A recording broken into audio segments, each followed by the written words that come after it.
오늘은 계속해서 창세기부터 이렇게 하나씩 이렇게 우리가 공부해 왔는데요. 에스라부터 오늘 원래 할 시간인데 이번 달은 좀 다시 한번 그것보다도 더 좀 시급하게 성경 전체를 좀 맥을 좀 잡아야 되겠다. 구속사적으로 맥을 잡아야 되겠다 생각해서 오늘은 앞에 오전에 2시간 구속사적 성경 맥 잡기 이렇게 성경은 구속사다 라고 하는 주제로 말씀을 나누도록 하겠습니다. 성경의 기록 목적이 있죠. 성경의 기록 목적 요한복음 5장 39절입니다. 그리고 이거는 누가복음에도 잘 나와 있는데요. 24장 27절 44절에 잘 나와 있는데 자, 예수님을 통한 구속, 예수님의 유일성이 나와 있죠. 성경의 기록 목적인데 우리 한번 요한복음 5장 39절 같이 한번 읽겠습니다. 너희가 성경에서 영생을 얻는 줄 생각하고 성경을 연구하거니와 이 성경이 곧 내게 대하여 증언하는 것입니다. 예. 그래서 이 성경은 예수님이 말씀하실 때에 그때 당시에 성경은 구약 성경을 말하는 것이고요. 내게 대하여라고 증언한다고 그랬을 때 내게는 예수님이죠. 예수님에 관한 증언이죠. 그러니까 신구약을 막론하고 오직 구원은 예수 그리스도로 말미암는다라고 하는 것이죠. 그래서 그랬고 그 다음에 또 요한복음 20장 31절도 보면 예수님의 유일성에 대해서 나와 있습니다. 이거는 뭐 절대로 우리 타협할 수 없는 부분이죠. 같이 한번 읽겠습니다. 오직 이것을 기억하는 너희로 예수께서 하나님의 아들 그리스도이심을 믿게 하려 하며 또 너희로 믿어 그 이름을 힘입어 생명을 얻게 하려 합니다. 예수님께서 하나님의 아들이시다. 이게 하나님이란 뜻입니다. 예수님이 하나님이다. 이게 사실은 모든 신앙의 가장 결정적인 말씀이죠. 예수님이 유일하신 분이시다는 거죠. 그리고 성경을 기록한 목적은 그 예수님이 유일하신 구속주이시고 우리로 하여금 믿고 생명을 얻게 하려고 성경이 기록됐다라고 하는 것이죠. 그리고 이제 말씀의 절대성이죠. 디모데후서 3장 16절 17절 말씀 같이 한번 읽겠습니다. 모든 성경은 하나님의 감동으로 된 것으로 교훈과 책망과 바르게함과 의로 교육하기에 유익하니 이는 하나님의 사람으로 온전케 하며 모든 선한 일을 행하기에 온전케 하려 함이니라. 예. All Scripture is God breathed라고 되어 있습니다. NIV 성경으로 보면 그래서 이 하나님의 말씀이 하나님의 감동으로 된 절대적인 하나님의 절대성을 말씀하고 있습니다. 자, 성경의 저자 성경은 66권, 성경 66권은 약 40명의 저자가 1600년 어간에 걸쳐서 기록한 것입니다. 그러나 성경은 한 분 성령님의 감동으로 기록된 한 권의 책입니다. 우리 구속사를 들어오실 때 가장 중요한 게 성경은 한 권의 책이다라고 하는 것을 꼭 놓치지 마셔야 됩니다. 베드로후서 1장 21절 말씀 같이 한번 보겠습니다. 예언은 언제든지 사람의 뜻으로 낸 것이 아니라 오직 성령의 감동하심을 받은 사람들이 하나님께 받아 말하는 것이니라. 하나님의 주의 성령님으로 기록된 한 권의 책이다라고 하는 것 기억하시길 바랍니다. 그래서 우리는 성경을 대할 때에 어떤 자세를 가져야 되냐? 성경이 바로 이런 것이기 때문에 우리는 어떤 자세를 가져야 되느냐? 경건하게 접근해야 됩니다. 그러니까 이 말은 무슨 얘기냐면 죄를 가지고 접근하면 안 됩니다. 죄를 가지고 죄를. 그래서 먼저 하나님 앞에 죄를 다 회개하고 고백하고 깨끗하게 접근해야 돼요. 왜냐하면 죄를 가지고 접근하게 되면 성경을 보게 되면 자기가 지은 죄를 정당화하고 싶은 것 그런 방식으로 자꾸 보게 됩니다.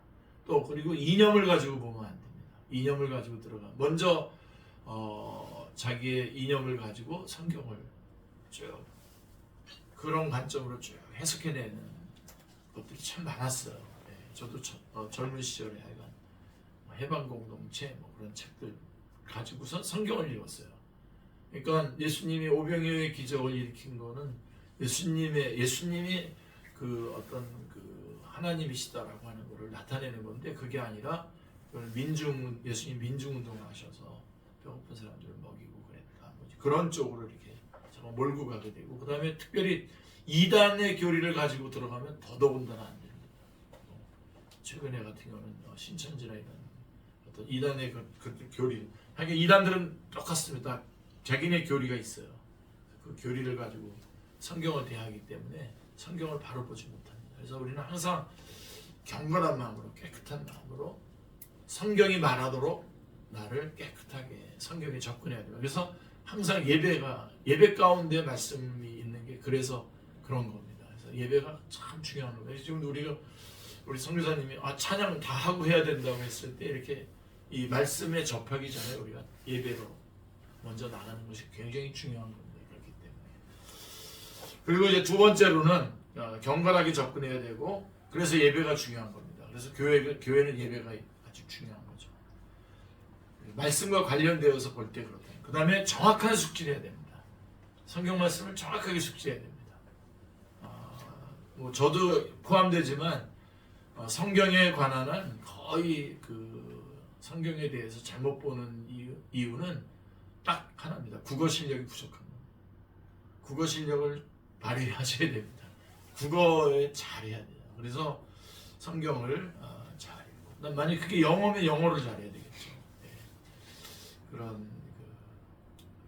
그래서 정확한 숙지, 다가 대부분 일어나는 게, 지금 우리가 오늘만 하더라도 혹시 여기 그 마음에 근심이나 걱정거리들을 가지고 오신 분들이 있으신가요? 저는 조금 있어요. 오늘 누가 좀 이렇게 입원도 하고 그러셔서 마음에 그런 부담도 있지만, 아무것도 염려하지 말고 모든 일에 기도와 간구로 너희 구할 것을 감사함으로 하나님께 아뢰라 라고 하는 그 말씀 딱 붙잡고 딱 맡기게 되면 정확하게. 그 다음에 그 마태복음 18장에도 보면 분명히 탕감 받았잖아요. 탕감. 1만 달란트 탕감을 받았는데 빚을 기일을 연장받았다고 생각했어요. 이걸 정확하게 안 받아들여가지고, 그래가지고 자기한테 돈 꾼 사람을 잡잖아요. 100데나리온 빚진 사람을 잡아다 감옥에 넣잖아요.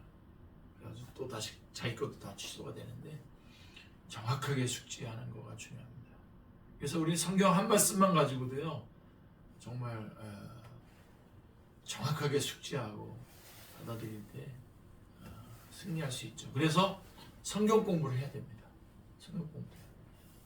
그리고 지금 각 학교에서 가르쳐주는 이 교육이 다 우리를 성경을 잘 보도록 다 같이 돕고 있는 겁니다. 각 학교에서 지금 배우는 겁니다.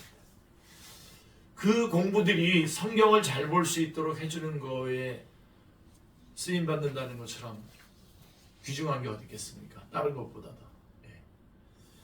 감동을 해주시는 얼굴을 좀 해주셔야 됩니다. 예.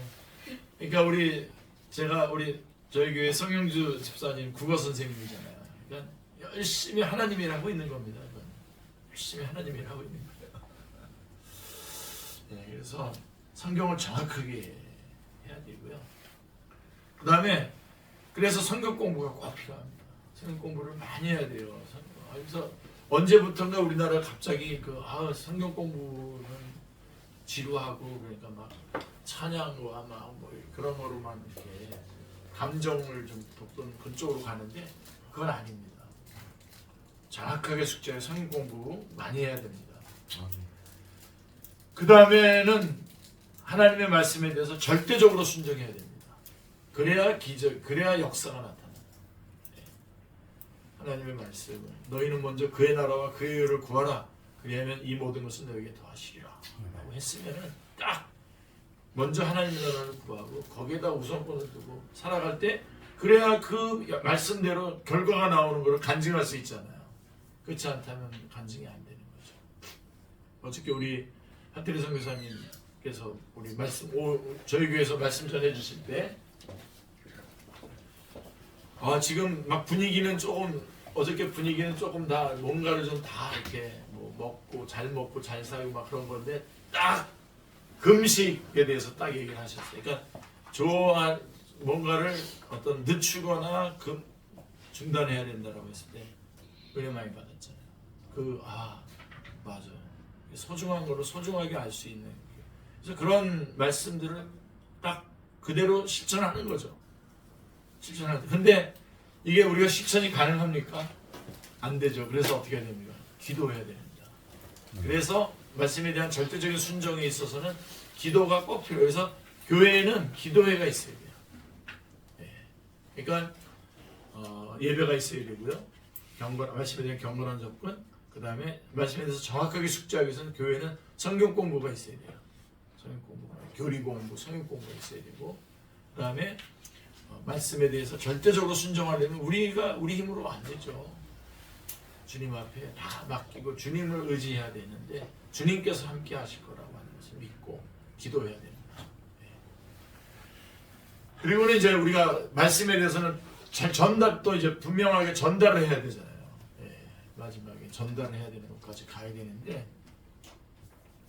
이거는 훈련이 필요하죠. 이렇게 구속사 훈련이라든가, 그다음에 전도 폭발이라든가, 뭐 제자 훈련이라든가 이런 것들이 그런 훈련들을 통해서 말씀을 잘 전달할 수 있는 그런 훈련 프로그램. 이런 거는 어떤 조그만 교회 같은 데에서는 좀 이렇게 이렇게 한 교회가 단독으로 하기 좀 어려울 때는 이렇게 오늘 우리 같이 이렇게 모여서 이렇게 훈련을 같이 하는 거가 교회 프로그램 안에, 교회 안에 있어야 됩니다. 그래서 이 네 가지가 다 있어야 돼요. 그게 다 말씀과 관련된 겁니다. 경건하게 접근, 정확한 숙지, 절대적인 순종, 그다음 분명한 전달. 자, 그거는 이제 요거는 좀 보너스고요. 성경에 대한 자세는 보너스고, 그다음에 성경을 구분해야 되는데요. 제가 좀 시간이 많으면 여러분들한테 그냥 백지를 나눠주고 여기 백지를 한 장을 여기다 껴놓고 여러분 창세기부터 쭉 쓰라고 그렇게 해보고 싶은데 안 하길 잘했죠. 네.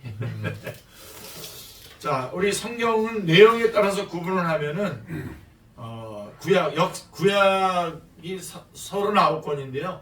17권, 5권, 17권이에요. 17권이 이제 역사서고요. 근데 그 17권 중에서 5권, 앞에 5권을 모세오경이라고 그러고 나머지 뒤에 그 12권은 이제 역사서라고 하는데요. 같이 그렇게 나누는데 그 역사서를 또 둘로 나눠요. 9권하고 3권으로 나눠요. 그래서 9권은 포로 이전의 역사서, 그 다음에 3권은 포로 이후의 역사서, 그렇게 나눕니다. 그래서 창세기, 출애굽기, 레위기, 민수기, 신명기까지가 모세오경이고 물론 역사서죠. 그 다음에 여호수아, 사사기, 룻기, 사무엘상, 사무엘하, 열왕기상, 열왕기하, 역대상, 역대하까지가 포로 이전의 역사입니다. 그리고 에스라, 느헤미야, 에스더가 포로 이후의 역사입니다. 그리고 이제 신약 성경에 그 다음에 신약 성경을 잠깐 빼두고요. 그 다음에 경험서가 이제 5권이 있습니다. 구약에 욥, 시편, 잠언, 전도, 아가서. 여기는 이제 다, 그러니까 만약에 우리가 맥을 잡는다고 하면은 역사서만 가지고도 맥을 잡을 수 있는 거죠. 그리고 그 역사서에 이렇게 끼어 들어가요. 욥기, 시편, 잠언, 전도, 아가는 대부분 뭐 사무엘, 상하, 열왕기, 상하 거기에 다 들어가죠.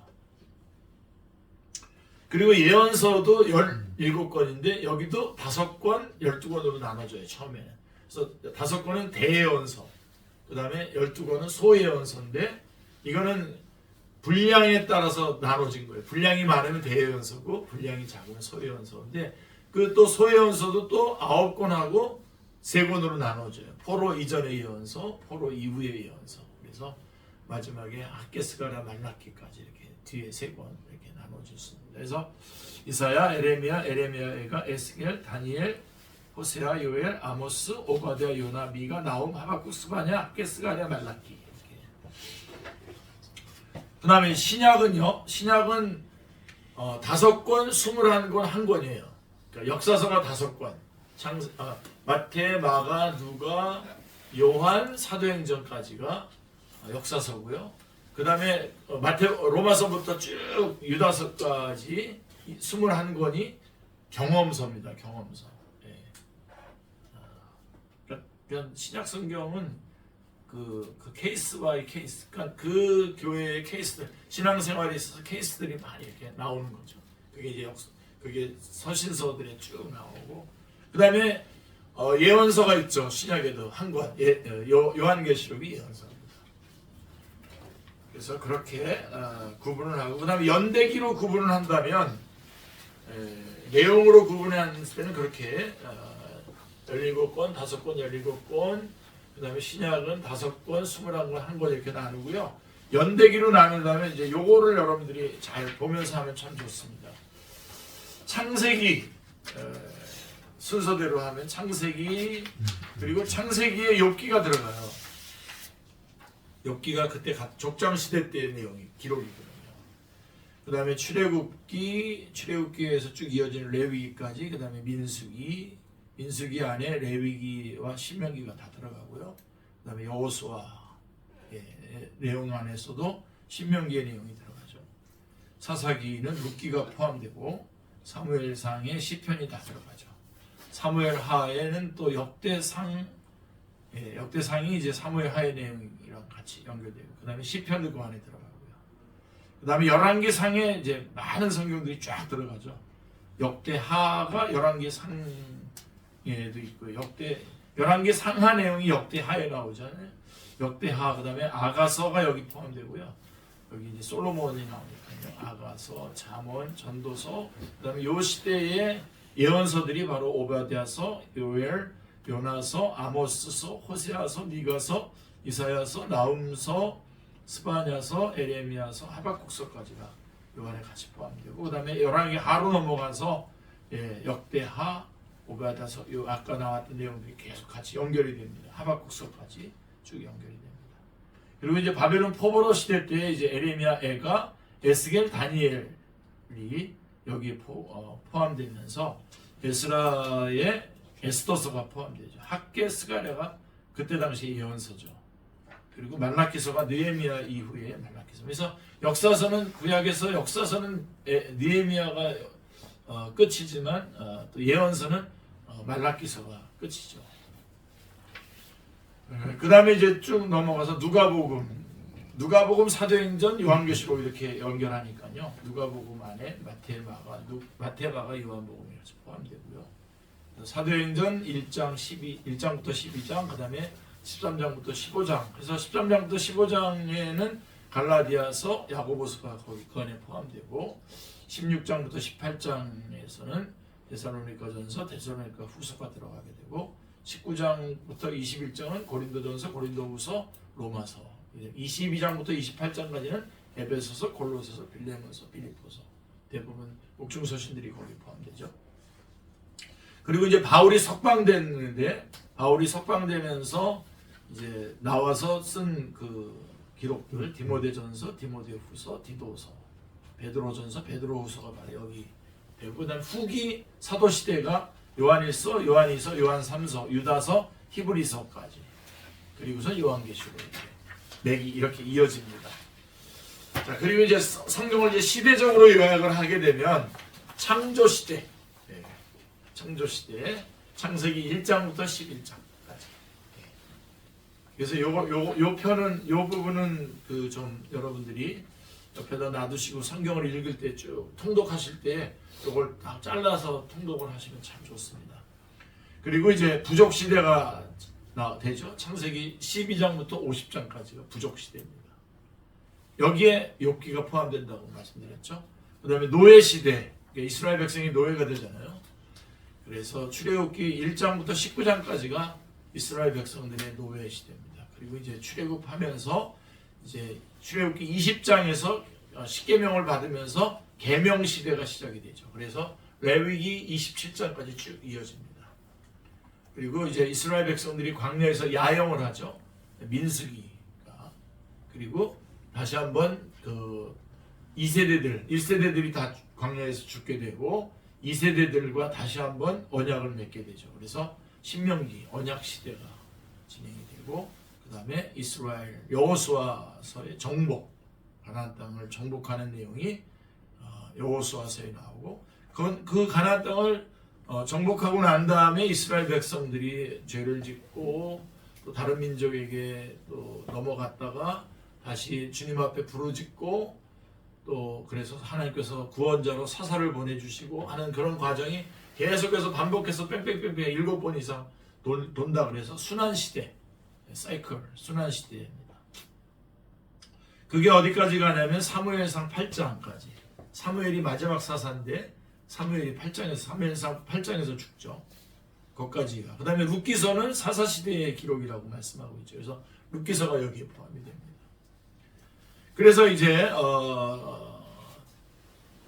왕관 이제 그다음부터 이제 왕을 달라고 하게 되고 이스라엘에게 하나님께서 왕을 주시죠. 그래서 이제 신정 왕국이 이제 시작이 되는 거죠. 신정 통치였었는데 이제 왕관 시대. 그래서 여기에 이제 사울왕 40년, 다윗 40년, 솔로몬 40년의 그래서 사무엘상 9장부터 열왕기상 11장까지가 이제 왕관 시대입니다.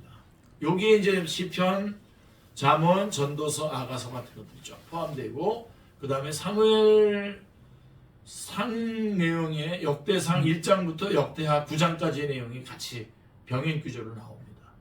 물론 나중에 구분은 차이점은 있습니다만은 그리고 난 다음에 이스라엘이 북쪽의 여로보암, 남쪽의 르호보암으로 이렇게 분열이 됩니다. 그래서 북쪽에 19명의 왕, 남쪽에 20명의 왕이 쭉 진행이 되죠. 그게 이제 열왕기상 12장부터 열왕기하 16장까지 내용인데 이게 이제 역대하에도 같이 기록이 되어 있죠. 물론 이제 역대하는 남쪽 왕들에 대한 이야기만 나옵니다. 북쪽 왕 얘기는 안 나옵니다. 역대하 10장부터 28장까지 쭉 이어지게 되고 이스라엘이 북쪽 이스라엘은 아수르에 멸망당하고 남쪽 유다가 바벨론의 포로가 돼서 포로 시대가 시작이 됩니다. 그게 열왕기하 17장부터 25장까지 이어집니다. 역대하 29장부터 36장이 여기에 같은 병행 구조로 나오게 되죠. 똑같습니다. 그리고 이제 이스라엘이 다시 건설 시대, 다시 포로에서 돌아와서 건설하는 게 바로 이제 에스라, 느헤미야, 에스더 이렇게. 그래서 에스라부터 시작해서 느헤미야까지 성전을 다시 재건하고 그다음에 종교 개혁을 하죠. 종교 개혁을 하는 그런 과정에서 또 에스더서는 저쪽에 이방의 그 땅에 있으면서 거기서 하나님의 구원의 역사를 경험하는 그런 역사가 에스더서입니다.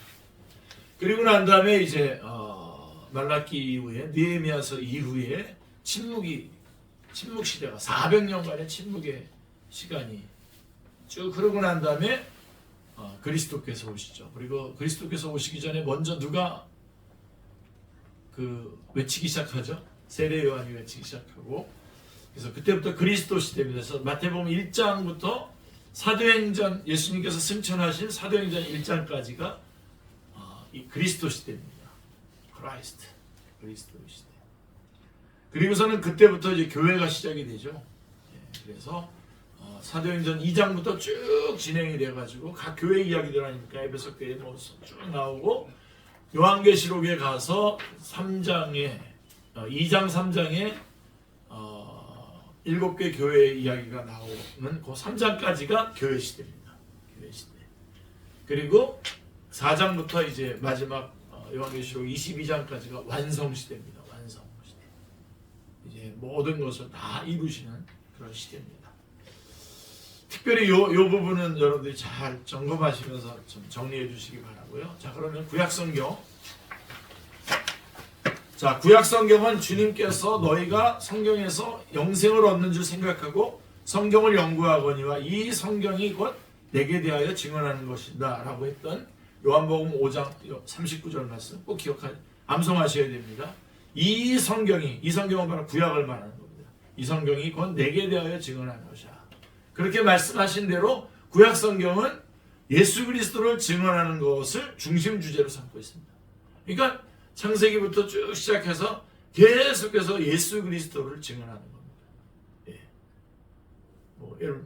잠깐만 예를 들면 창세기에서는 여자의 우선, 또 출애굽기에서는 또 유월절 어린 양, 또 또 레위기에서는 제사의 그 제물에 그 예수님 다 예수님을 쭉 얘기하고 있는 것이죠. 그런 식으로 여러 가지 형태로 여러 가지 모양으로 예수 그리스도로 말미암는 구원의 역사를 말씀해주고 있는 거죠. 히브리서는 구약 성경을 가리켜서 이렇게 말합니다. 1장 1절 한번 같이 읽을까요?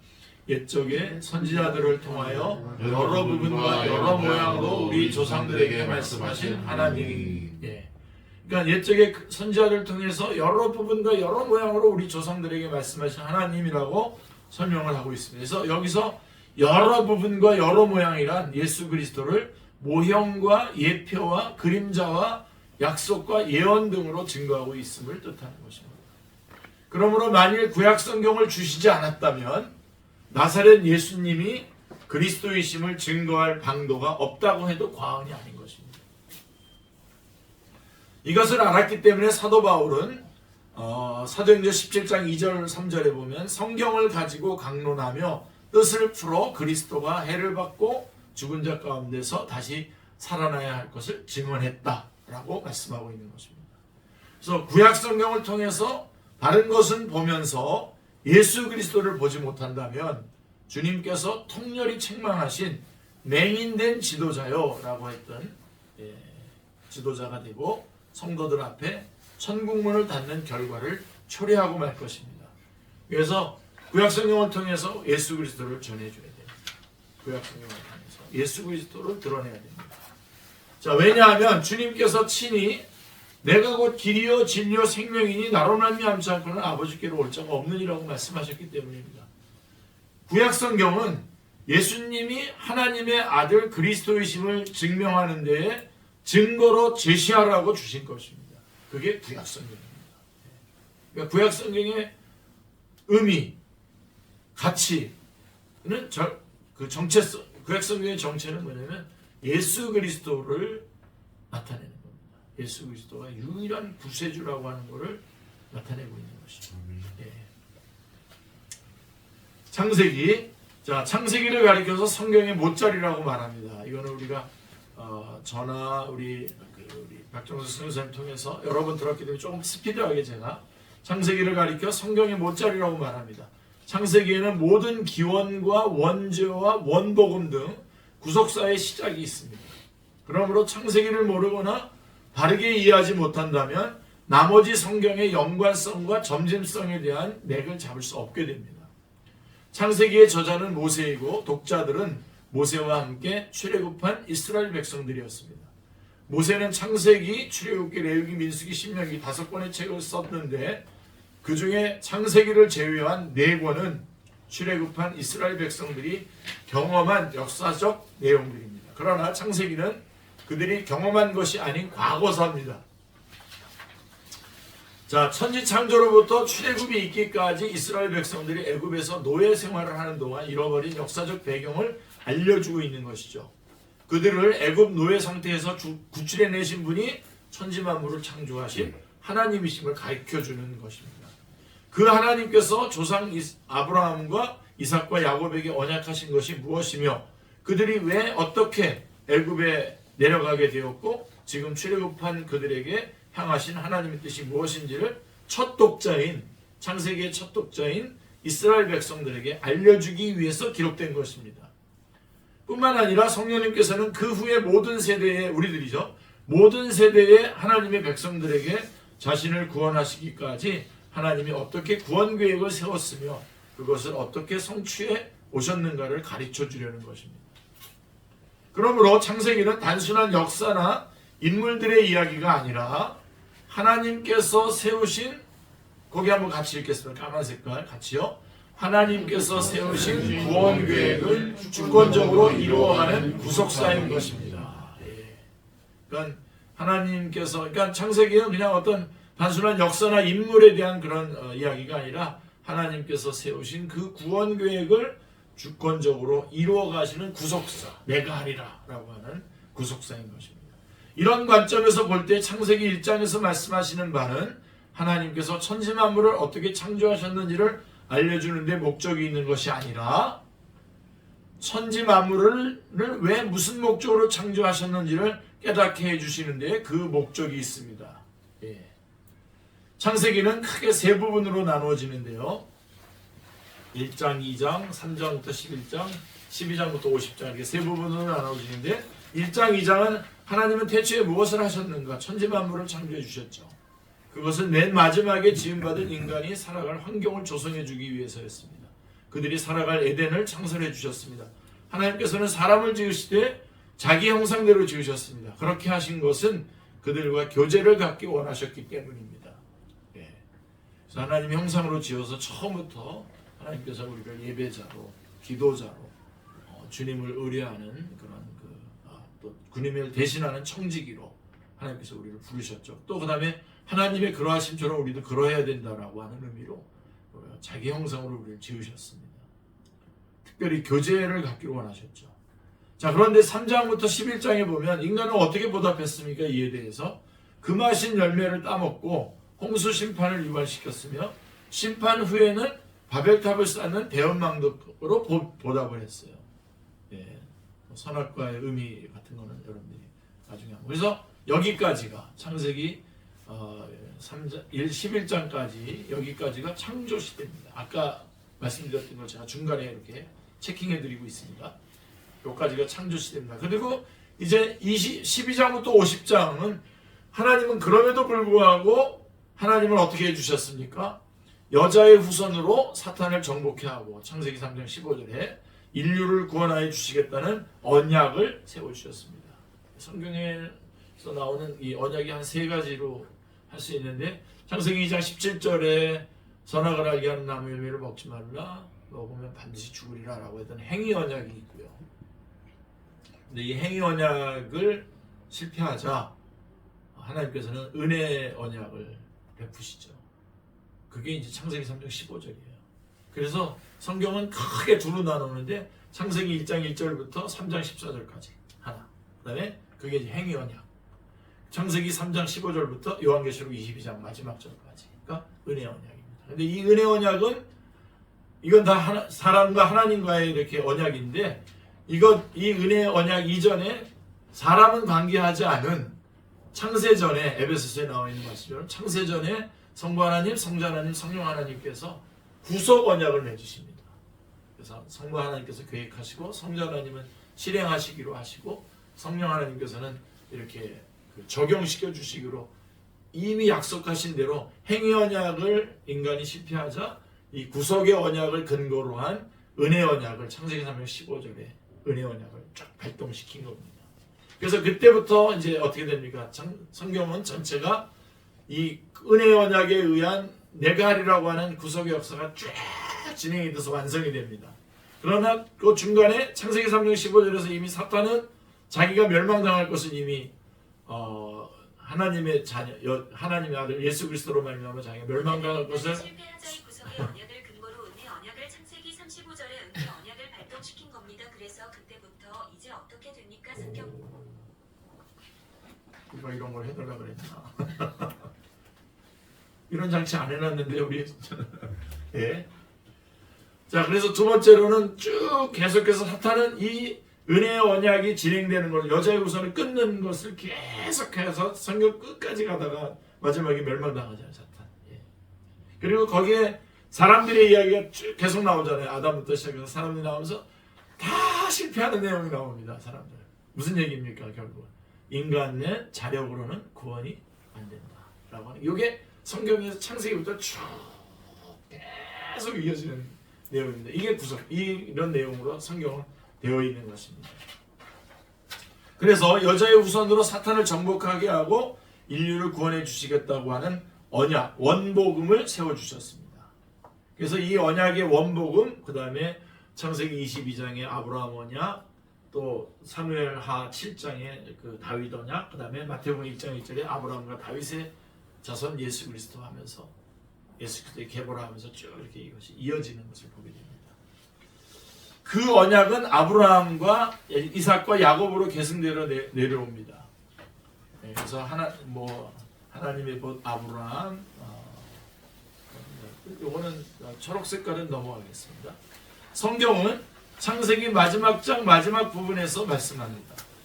당신들은 나를 헤아려 하였으나 하나님은 그것을 손으로 바꾸사 오늘과 같이 만민의 생명을 구원하게 하시려 하셨나니 이 말씀은 창세기 나아가 구속사 전체를 요약해주는 말이라고 하여도 과언이 아닙니다. 사탄은 계속적으로 지금 아까 말했던 것처럼 사탄은 계속 해하려고 하고 죽이려고 하고 파괴하려고 하지만 하나님은 내가 하리라. 그때마다 그것을 선으로 바꾸사 만민의 생명을 구원하시려고 하는 구속사역을 성취해 오셨던 것입니다. 자, 창세기에 나타나는 예수 그리스도, 창조는 창세기의 첫 주제이고 예수 그리스도는 창조주이십니다. 거기 창조부터가 예수 그리스도가 벌써 나타나는 거예요. 거기에서 요한복음 1장 3절, 골로새 1장 16절. 구속자로서의 예수 그리스도는 창세기 3장 15절에 처음 약속 여자의 후손이 된 거죠. 여자의 후손으로 예수님이 나타나고요.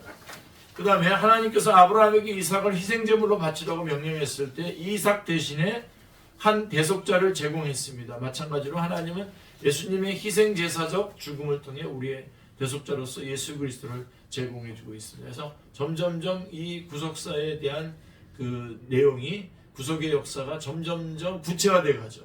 여자의 후손 그랬는데 그 여자의 후손이 어떻게 독생자를 바치는 것으로 이렇게 그 아브라함에게서 대해서 그렇게 나타나죠.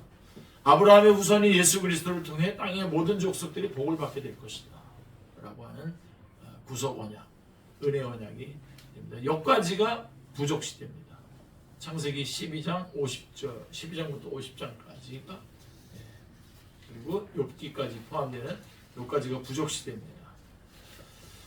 자, 출애굽기는 애굽에서 내려간 이스라엘 자손들이 고역으로 인하여 탄식하며 부르짖는 것으로 시작이 됩니다. 중요하다는 겁니다. 출애굽기가 지금 조선시대. 자, 죄송합니다. 이들이 어떻게 바로의 속박에서 구속되어 약속의 땅에 들어갈 수 있는가? 이에 대한 해답이 출애굽기입니다. 이 문제는 인간 모두의 본질적인 문제입니다. 한 영혼이 사탄의 속박에서 해방되어 구원에 이르는 여정을 출애굽기는 보여주고 있습니다. 출애굽기는 크게 두 부분으로 되어 있는데요. 1장부터 19장 애굽을 탈출한 이스라엘 백성이 시내산까지 도착하는 여정입니다. 그래서 이스라엘 백성들이 노예 생활 중에 벽돌을 만들죠. 아기 모세가 나일강에서 상자에 숨겨지죠. 모세가 미디안에서 양을 치고 유월절 히브리인이 문설주에 피를 바릅니다. 여호와께서 구름기둥과 불기둥으로 이스라엘을 인도합니다.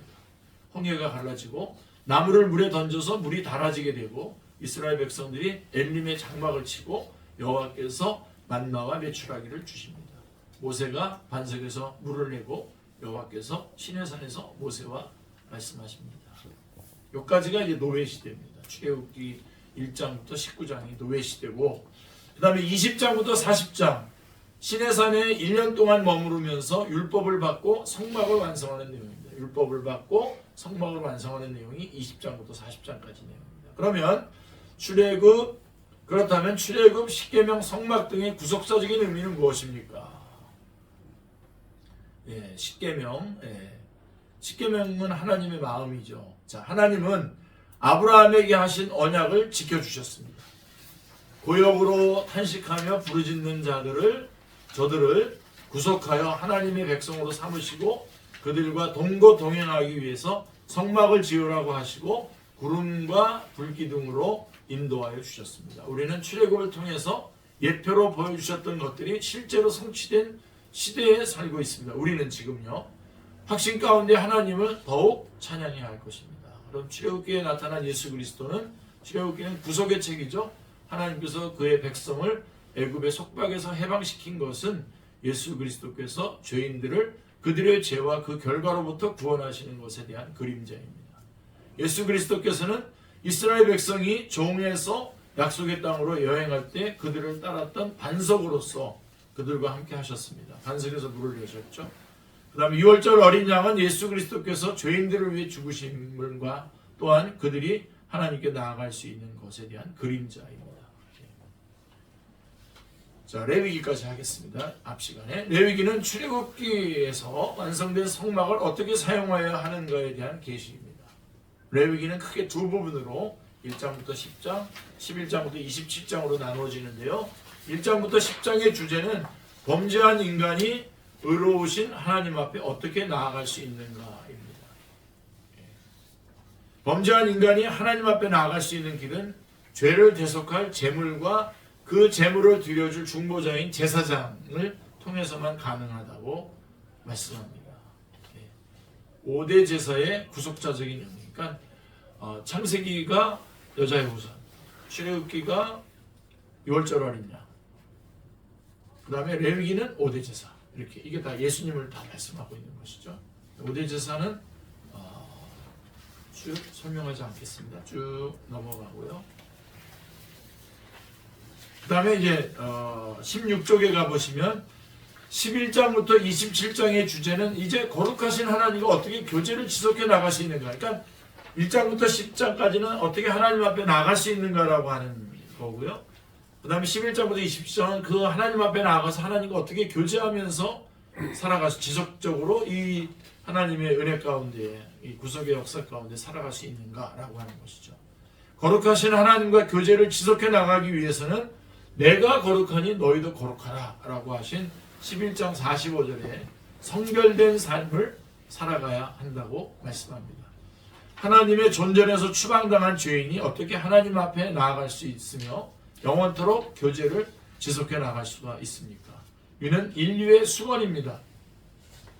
하나님께 나아가는 길은 하나님께서 자기 아들의 대속의 죽으심으로 말미암아 활짝 열어놓아 주셨습니다. 이것은 하나님이 해주신 일입니다. 우리는 오직 참 마음과 온전한 믿음으로 나아가면 됩니다. 그 하나님과의 교제를 지속하며 행동하기 위해서는 내가 거룩하니 너희도 거룩할지어다 하신 성별된 삶을 살아야 하는 것입니다. 이는 자녀된 우리의 책임입니다. 만일 성별된 삶을 살아가지 못한다면 하나님과의 교제가 좁아지거나 막힐 수도 있는 것입니다. 이것이 레위기의 요약입니다. 그래서 우리 어저께 우리 축제교회에서 오후 시간에 그리스도인의 죄에 대해서 말씀드렸는데, 죄를 짓게 되면 우리는 정죄받지는 않습니다. 그리스도인은. 그러나 징계를 받죠. 징계를 받으면서 우리가 뭔가 위축이 되냐면 주님이 주신 약속들을 내가 못 누리게 돼요. 그리고 제일 중요한 거는 주님께서 맡겨주신 사명을 감당할 수가 없어요. 사실 우리 그리스도인은 사명을 감당함으로써 자기의 그 존재와 정체성을 확인하면서 거기서 기쁨과 감사와 찬양을 누리게 되는 것인데, 찬양할 수 있는 건데 사명을 감당하지 못하게 되죠. 그러니까 위축이 돼서 사탄에게 이용을 당하는데, 바로 이 레위기가 말하는 것도 하나님과의 그 교제를 확보하는 것. 그래서 우리 그리스도인은 예수님을 믿으면 좀 뭐 실패도 하고 뭐 그러다가 다시 올라오고 그러는 게 아니라 예수님을 믿으면 구원받고 그 다음에 성령 충만한 삶을 쭉 살아가도록 이렇게 우리가 되어 있는데, 우리가 죄를 짓게 되면서 탈락해가지고 많은 것들을 겪고 다시 올라오게 되죠. 그래서 레위기 1장부터 10장까지 말하는 그 하나님 앞으로 나가는 5대 제사 예수 그리스도죠. 그래서 예수 그리스도는 생명이죠. 그리고 그 다음에 생활도 책임져 주시는 거잖아요. 그게 바로 이제 우리가 거룩한 삶을 주님과 교제하면서 살아가는 거죠.